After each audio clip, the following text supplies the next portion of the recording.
Hey, here we go. Thank you for listening to the AP Sports Pod or watching the AP Sports Pod on our Nexus Sports channel on YouTube. Good week. Good week in the Circa last week. Great week in the Westgate Super Contest. 5-0 in the Super Contest. 4-1 in Circa. 4-1 in Run Your Pool. 5-0 in pregame.com like Super Contest. So crushed last week. Trying to keep it going.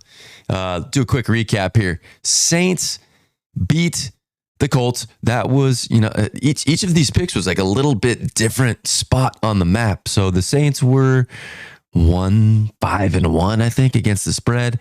These things just tend to average out. So that was basically it's time for them to cover a spread play. I thought it was a good spot on the road against the Colts. Bang, won outright, no problem. Jacksonville at Pittsburgh, -2.5 on Jacksonville. It was just a good pick. Jacksonville building up a lot of credibility and equity in the standings leading into a bye week. Pittsburgh had come off a big win against Baltimore, then a bye, then a road win as a dog. It's just a letdown spot for Pittsburgh. And because they kind of go up and down, we were predicting a down. We got a little bit of a down against a good team, ascending. Took Jacksonville. Tennessee +3 at home against Atlanta. Another spot. Atlanta coming off a bye, or Tennessee coming off a bye, making a quarterback change. Atlanta not as good on the road. Tennessee. Now this has been a good pick, I think. Actually, I'm trying to think what the trend is in the line here. Actually, I don't think a 3-point home underdog has a great record. ATS this season, but Tennessee's undefeated in that spot. They're now 3-0 as a field goal or less dog at home. I don't know. Yeah, good research, teasing through information. It's a good pick. Minnesota at Green Bay. This line was just off. I have no idea why this was a pick'em game. Minnesota's clearly better than Green Bay. You had to worry a little bit about a Minnesota letdown against the 49ers, but going on the road against a division rival, that had their attention. We lost Kirk Cousins for the season, but won the game easily. And last but not least, I said I was either going to look like a genius or an idiot on this one. Turns out idiot. Bears +8.5 at Chargers. This game wasn't close. The Chargers, I think, scored first 3 times they had the ball, and the Bears were never in it. So that one looked bad. The other ones were solid. Here we go. Week number 9. First and foremost, we are taking the Kansas City Chiefs in Germany, -1.5 against the Miami Dolphins. Why? I like both sides of this equation. Miami is 6-2 ATS. They're 5-2 or 6-2 against the spread. Law of averages, they're going to come back to earth a little bit. And with their 2 ATS losses, you could be a casual football fan and know who they were against. It was against Buffalo and it was against Philadelphia, the 2 best teams that they've played. And here comes Kansas City, the best team on their schedule in Germany. Now, this line was 2.5. I loved Kansas City -2.5. And then you start talking about travel. Miami went to Germany early. Kansas City's pretty much taking their same approach as if they were playing any other road game. There's a little bit of research on that. It's better if you go earlier. Here's the equalizer. Patrick effing Mahomes. It just doesn't matter. It doesn't matter if they could fly there the morning of the game or take a red eye. You've got Patrick Mahomes. He's a swashbuckler. He's the best player in the league. It doesn't matter. So you're getting the Chiefs in a good spot at -1.5. They have a bye week next week. You think they want to lose to Denver, then travel to Germany, lose again, then have a bye week, and then play the Super Bowl rematch? No effing way. I love Kansas City in this game. There have been spots where Kansas City's played marquee games and lost. I just don't think it's going to happen here. I like both sides of it. I like the momentum for Kansas City going into the bye, and I like being an anti-Dolphin supporter this week. Game number 2, Minnesota Vikings +4.5 at Atlanta. Okay, everybody knows Kirk Cousins is out for the year. That's a big blow for Minnesota.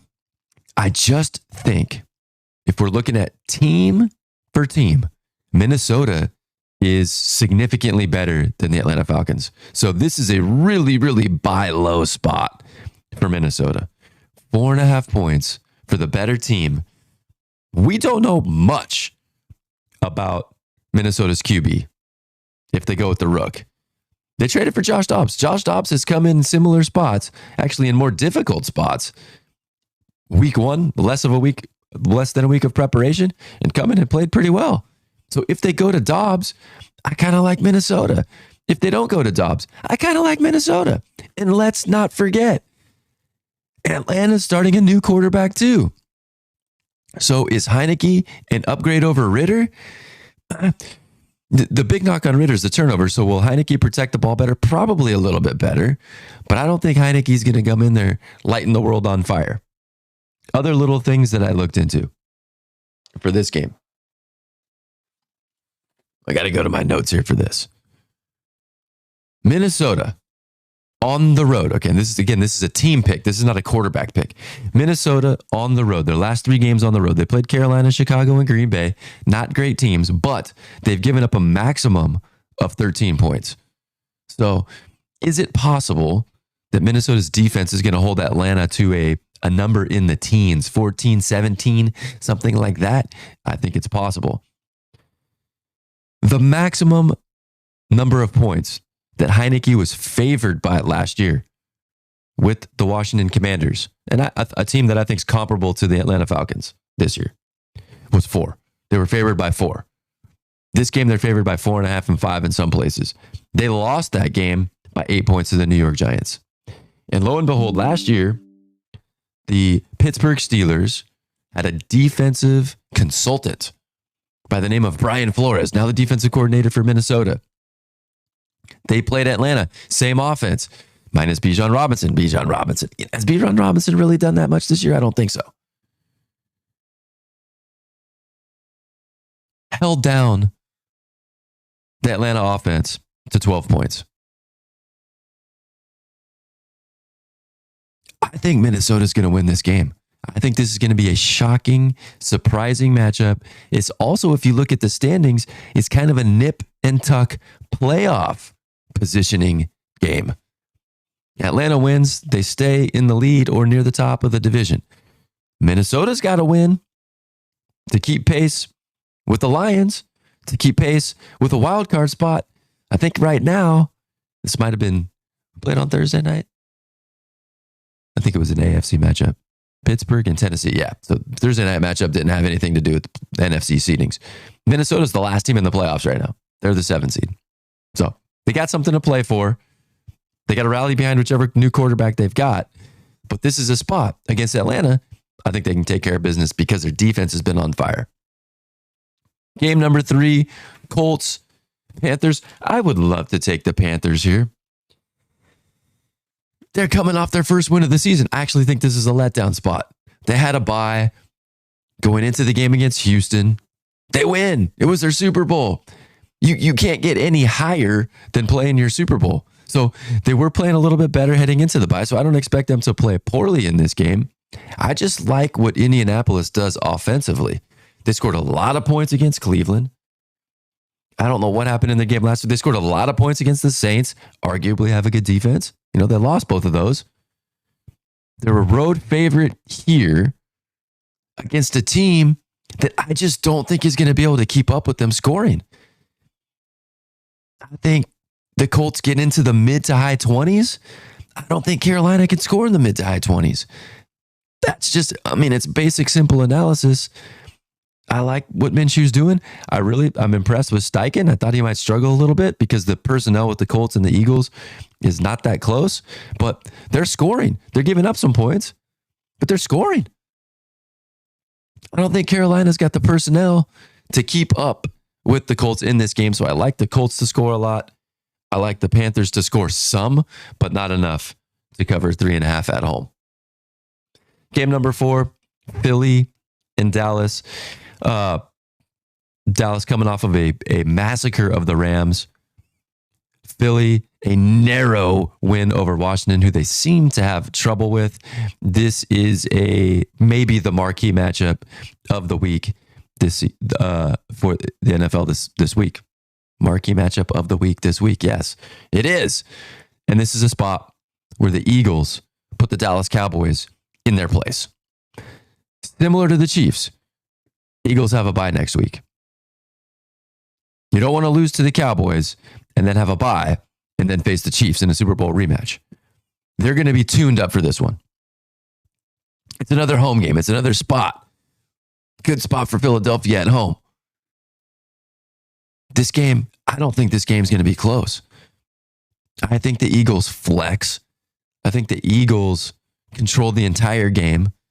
I think there's a lot of pressure on Dallas, but in this game, the Eagles take back their multi-game lead in the division so they can hit cruise control a little bit if they need to coming down the stretch. I like Philadelphia. I like Philadelphia -3. Dallas is fine. There's nothing wrong with Dallas. Not overly impressed with the blowout win over the Rams. The Rams played awful. They had some things happen in that game that kind of just blew the margin open big time early in the game. And that was that. This is big boy football. This is NFC East football. I don't think there's any way the Eagles lose this game. There's no way they're going to let Dallas come into Philadelphia with a bye week following and let the Cowboys win. I just don't. That just ain't going to happen. And last but not least, maybe my favorite pick of the week, Cincinnati -1.5 against Buffalo.